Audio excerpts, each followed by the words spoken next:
ಅನ್ನುವುದನ್ನು ಪ್ರಾಂಜಲ ಮನಸ್ಕನಾಗಿ ನಾನು ಒಪ್ಪಿಕೊಂಡಿದ್ದೇನೆ. ಮುಂದೆ ನಡೆಯುವಂತಹ ಮಹಾಭಾರತ ಯುದ್ಧದಲ್ಲಿ ಇವ ಮಹಾಮಲ್ಲ ಮಹಾವೀರ ಅನ್ನುವುದರಲ್ಲಿ ಸಂದೇಹವೇ ಇಲ್ಲ.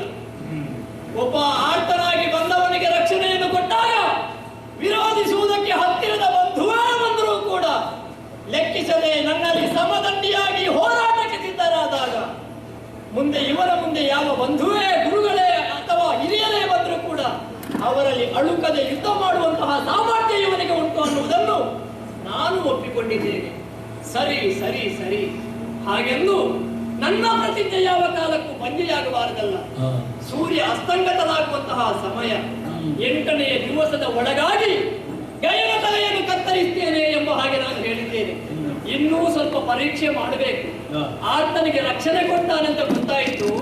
ಒಂದೊಮ್ಮೆಗೆ ಆರ್ತನಾಗಿ ರಕ್ಷಣೆ ಕೊಟ್ಟಂತಹ ಆ ವ್ಯಕ್ತಿ ಇವನಿಗೆ ರಕ್ಷಣೆ ಮಾಡುವುದಕ್ಕೆ ಸಾಧ್ಯವಿಲ್ಲದೆ ಯಾವ ಹತನಾದರೆ ಆವಾಗ ಇವನದಾದಂತಹ ಸ್ಥಿತಿ ಏನು ಅನ್ನುವುದನ್ನು ತಿಳಿಯಬೇಕು. ಮಾತ್ರ ಅಲ್ಲ, ನನ್ನ ಭಾಷೆಯೂ ಪೂರ್ತಿಯಾಗಬೇಕು ಅಂತಾದ್ರೆ ಗಯ ಎಲ್ಲಿದ್ದಾನೆ ಅಂತ ನೋಡಬೇಕು. ಅದಕ್ಕಾಗಿ ಘೋರ ದೃಶ್ಯಾಕರಣದಲ್ಲಿ ನೋಡಿದಾಗ ಓಹೋ, ವಾಯು ಶೋಕದ ತೆರದಲ್ಲಿ ಬತ್ತಳಿಕೆಯಲ್ಲಿ ಮುಚ್ಚಿಟ್ಟಿದ್ದಾರೆ. ವಾಯು ಶೋಕದೆ ಇದ್ರೆ ಯಾರಾದ್ರೂ ಬದುಕುವುದಕ್ಕೆ ಸಾಧ್ಯ ಉಂಟು?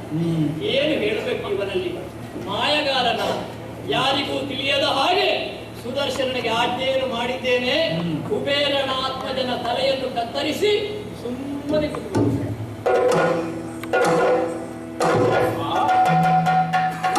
ರಥಸಭೆ ನಿಂತು ಹೋಯ್ತಲ್ಲ, ಕೈದು ಒಂದು ಕೆಳಗಿರಿಸಿ ರಥದಲ್ಲಿ ಕುಳಿತಿದ್ದಾನೆ ವಾಸುದೇವ.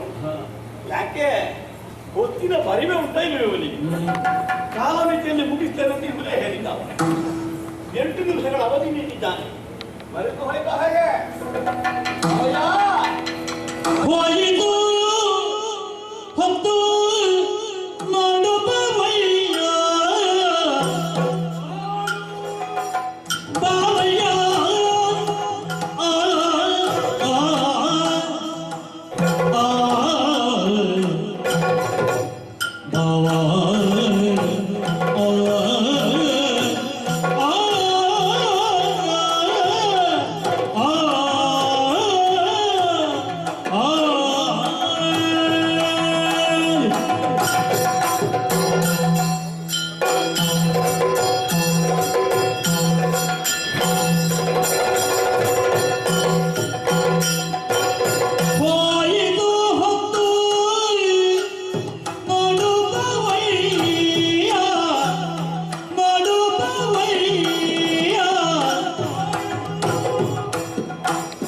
ಆಯಿ 8ನೇ ದಿವಸ ಅವಧಿ ಇಲ್ಲಿಗೆ, ಆಯಿ 8ನೇ ದಿವಸ ಅವಧಿ ಇಲ್ಲಿಗೆ ಸಂದು ಹೋಯಿತು ಹೊತ್ತು ನೋಡು ಪಾವಯ್ಯ.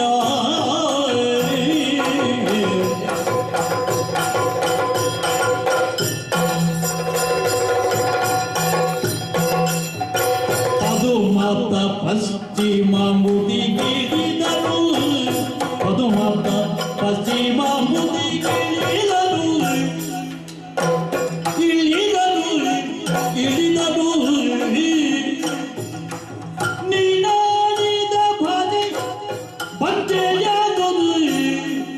ಅಗ್ನಿಗುಳ್ಳವರ ಒದಗಿದು ನೋಡುವುದೇನು, ಅಗ್ನಿಗುಳ್ಳವ ಒದಗಿದು ನೋಡುವುದೇನು.